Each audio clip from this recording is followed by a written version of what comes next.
start cleaning the Aquavista 500, lift up the aquarium lid, take off the frame, and then remove the filter. First remove the filter cover, and then after the cover remove the flow diverter. I like to use a penny to remove the flow diverter because it's a little bit easier to pull the flow diverter off the tube.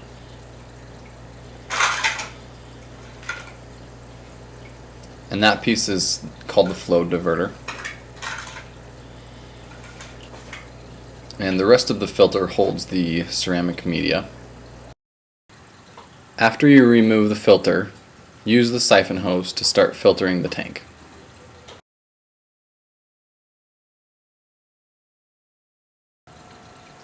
To siphon the Aquavista 500, use the siphon hose that came with the aquarium when you bought it. Go ahead and put the siphon end into the aquarium and drain the other end into a bucket. And the lower you put the siphon hose, actually the faster it will go.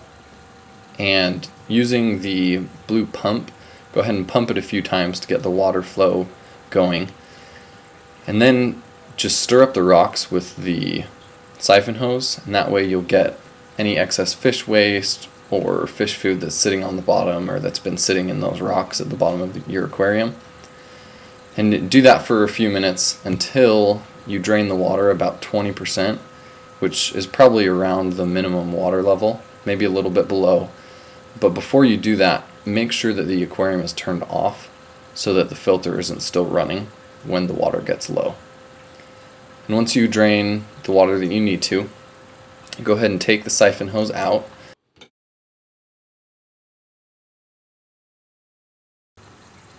After you're finished siphoning the water from your fish tank, you want to replace the water, but before you do, make sure you treat it with a water conditioner or dechlorinator.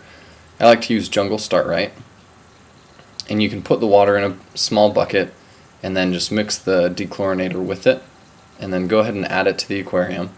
Make sure that the temperature of the water is close to what the actual temperature in your fish tank is, so that your fish don't get shocked by the change in water temperature.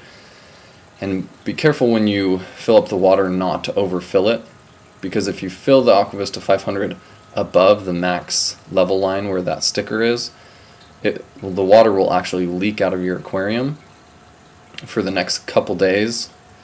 What it does is it gets stuck behind the aquarium and the wall, and so it makes it look like your aquarium's leaking, but it was actually just water that was spilled.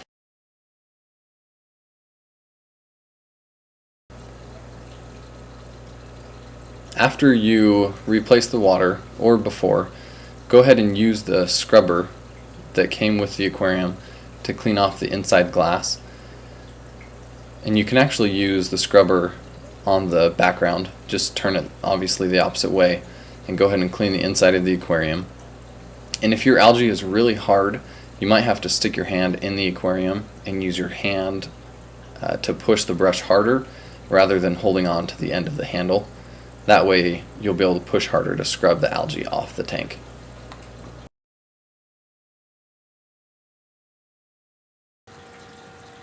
After you clean the inside of the Aquavista 500 using the siphon hose and the scrubber brush, replace any plants or decorations that you might have taken out when you were cleaning the aquarium, and then go ahead and wipe down any water that's on the front or sides of the aquarium so that you don't get dripping.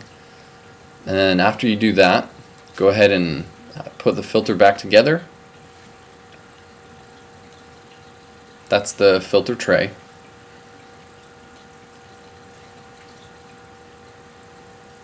And then put the flow diverter back on.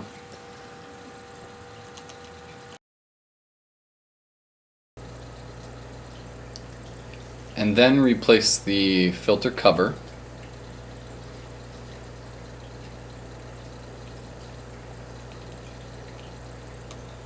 And then close the aquarium. Replace the frame and turn the light on.